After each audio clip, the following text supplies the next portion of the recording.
Yeah. We at war.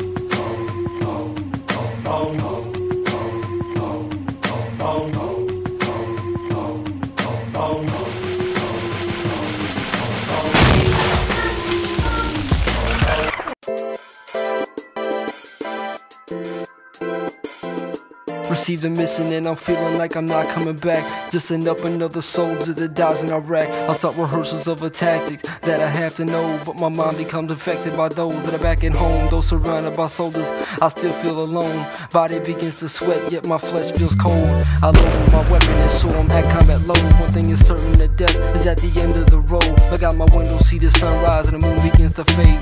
Feels like I'm in my casket on the way to the grave. It was a mission that I did in Iraq that for the first time I was faced with, I didn't think I was coming home. And I saw my soldiers loading up their weapons and putting their blood type on their shirt and putting it around their ankle. And I said to myself, holy crap, this is it. We're going to a place that we know is hostile and that something's gonna happen. So the way I cope with my fear, in Iraq especially, was at night, meeting up with a couple of my friends and them turning the beat on, and we just express it through hip-hop. Make that blood go red. I fucking take the kidnapping, I rip it off and fuck her head. Come on, now when I do this shit, I'm sicker than most. Like no mean to grab the mic, but yo, I fucking boast. Cause I spray you out, make your crew go toasty. Other people in my camp, especially in Iraq, that rapped, I mean, you can find them everywhere. The thing that's cool is you bring all these guys into a cipher, which is what we call 6 to 8 guys standing around and they're just kind of feeding off each other's emotions and energy and the ability to cope and feed off of it. Sometimes it left with everybody leaving in tears. It happened. The things I would rap about the most depend on the day-to-day situation I was faced with. I mean, it's so hot. The weather, dealing with that, or about friendship, loyalty, or sometimes it get as bad as losing a soldier. And that was my ability to let go, to not hold everything inside of me. I've been married for 2 years. I have somebody that truly understands what my life was like. In Iraq, the things that we went through, she understands me because she lived it. We have a son named Nicholas, who's 16 months old. My first connection as a father was my son was crying, and he reached out his hand and he grabbed my finger, and he stopped crying. And at that moment I said, I can't do my job anymore. I don't care if I walk down the street and I'm just a normal person, because that's all I am. But somebody takes a split second to stop and think about the 140,000 people that are there right now. I did what I set out to do. I'm not here for fame. I'm here speaking for my friends.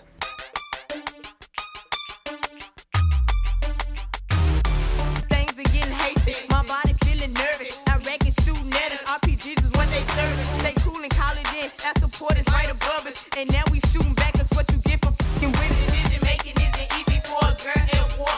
I can get shot too just as well as a boy. And you looking me up and down cause you thinking I'm weak.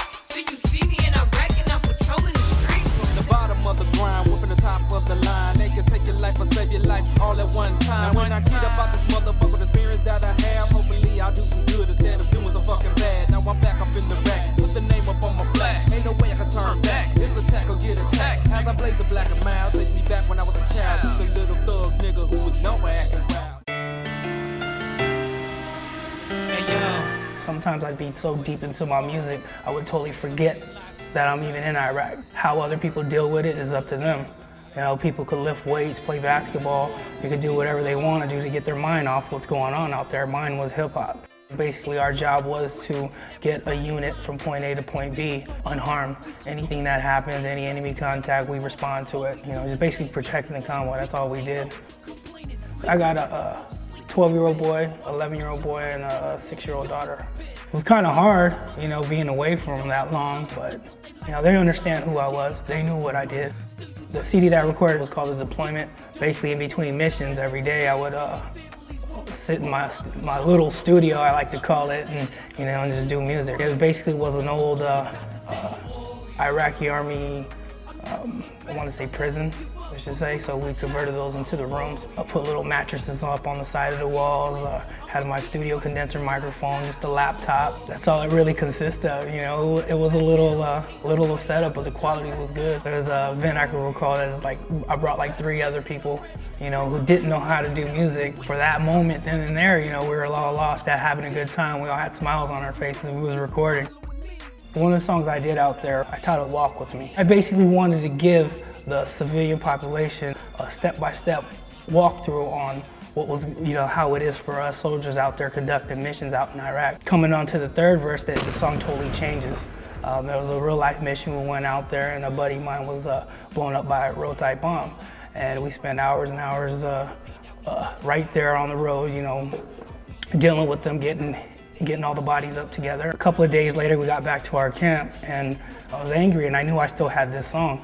And I was like, it has nothing to do with Walk Me, but I thought it was more real. Sometimes when I hear the song now, I remember and think about what happened and stuff like that. It's kind of hard, but it's what it is.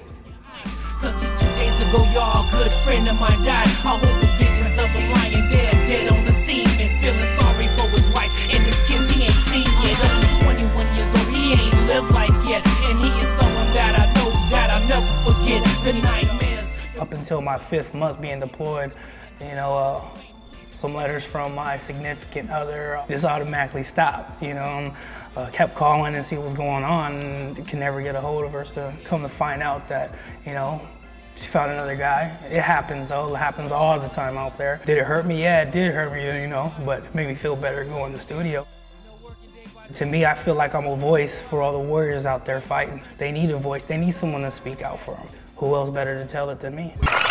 Receiving enemy fire while slugs barely missing your dome. Yo, I noticed that my face is really aging so quickly, cause I seen more than your average man in his 50s. I'm 24 now, I got 2 kids and a wife, having visions of them, picturing me a part of their life.